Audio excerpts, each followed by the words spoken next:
voit nos photos, on se dit, mais attends, mais j'étais vraiment fraîche. Mais regardez, comment tu fais pour entretenir ta féminité quand tu es soit voilée, soit tu t'habilles de façon très pudique et que tu as pris du poids. Parce qu'il faut dire la vérité, une femme, pour une femme, hein, quand on prend du poids, vraiment, on reçoit vraiment une gifle en fait. Parce qu'on voit nos photos, on se dit, mais attends, mais j'étais vraiment fraîche. Mais regardez, après tu te regardes, tu te dis, ah ouais, je rentre dans plus rien. Il n'y a plus rien qui me va. Quand je mets mes vêtements, ça va pas. Ah, je mets mes anciens vêtements, je suis serrée, ça ferme pas. Et oui, c'est difficile parce que non seulement on fait des enfants, on a des contraintes hormonales et du coup on prend du poids assez facilement pour certaines. Donc, comment tu vas faire pour garder ta féminité, te sentir belle alors que tu te voiles en fait? La première chose, moi t'ai dit, il va falloir que tu assumes que tu as pris du poids. Voilà déjà, on va assumer. Je vous dis ça parce que c'est mon cas. Ok. J'ai vraiment pris du poids, donc tous mes vêtements ne me rentrent plus. J'ai pris du poids parce que j'ai donné la vie. Donc Dieu merci, alhamdoulilah, j'ai donné la vie et j'en suis fière. Mais c'est vrai que ce poids en trop, ça me saoule en fait. Parce que c'est pas ma morphologie, je rentre plus dans tous les vêtements que j'ai. Mes armoires sont blindées, mais je ne rentre plus dans mes vêtements. Donc vraiment ça me saoule.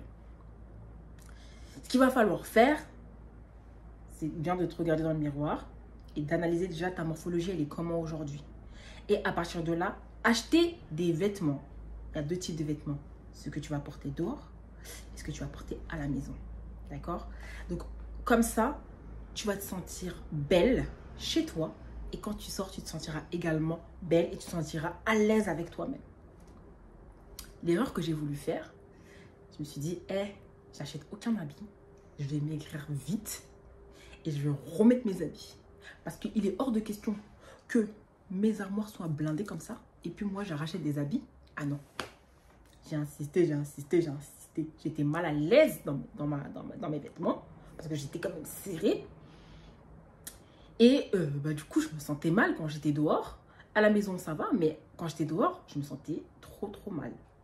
Je me suis trouvée trop moche, gonflée. Alors que j'ai donné la vie en fait quand même. Il ne faut pas oublier qu'on doit de la vie en fait. C'est pas donner à tout le monde de redevenir skinny le jour où tu accouches. C'est pas donné. Moi en tout cas, ça n'a pas marché. C'est mon troisième enfant. Je suis toujours pareil. Quand je l'aite et que je dors mal, c'est difficile pour moi dans un premier temps de perdre du poids. Donc là j'accepte. Je fais attention à ce que je mange et tout. J'ai maigri petit à petit, mais c'est déjà bien. Ce que tu vas faire donc, acheter les vêtements pour sortir. Reprends-toi des trucs à ta taille, des trucs amples, des trucs où tu te sens à l'aise, où voilà, tu es confortable pour que quand tu sors, tu ne te sentes pas moche. Reprends des nouvelles tenues avec des nouvelles couleurs et des choses qui vont à ton teint et tout pour que tu te sentes bien quand tu sors dehors. Maintenant, quand tu es chez toi, va chercher ton style, mais en taille plus grande. C'est tout. En fait, c'est simple. Parce que des fois, on veut forcer et tout, on veut porter des trucs, on veut forcer. Non.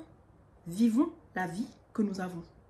C'est-à-dire, si tu as une vie où tu es en surpoids, vis ta vie dans ton surpoids. Travaille pour perdre ton poids si tu ne te sens pas à l'aise avec. Mais en tout cas, porte des vêtements qui vont avec ta morphologie. Tout simple. Grâce à ça, tu te sens plus féminine, tu as plus de confiance en toi, tu te sens plus belle. Et voilà, déjà que hormonalement, c'est compliqué pour nous. D'une semaine, d'un jour à l'autre, tu te trouves moche. On dirait que tu as l'impression que tu es un ogre. 2 jours plus tard, tu te vois, tu as l'impression que tu es Beyoncé. Donc, voilà. Il faut qu'on travaille avec ce qu'on est vraiment. Il faut qu'on puisse apprendre à s'accepter. Et c'est là que commence le vrai travail de confiance en soi. Pour s'accepter, il faut que tu puisses te connaître et mettre des choses qui vont avec ta morphologie. Voilà, c'était tout pour moi.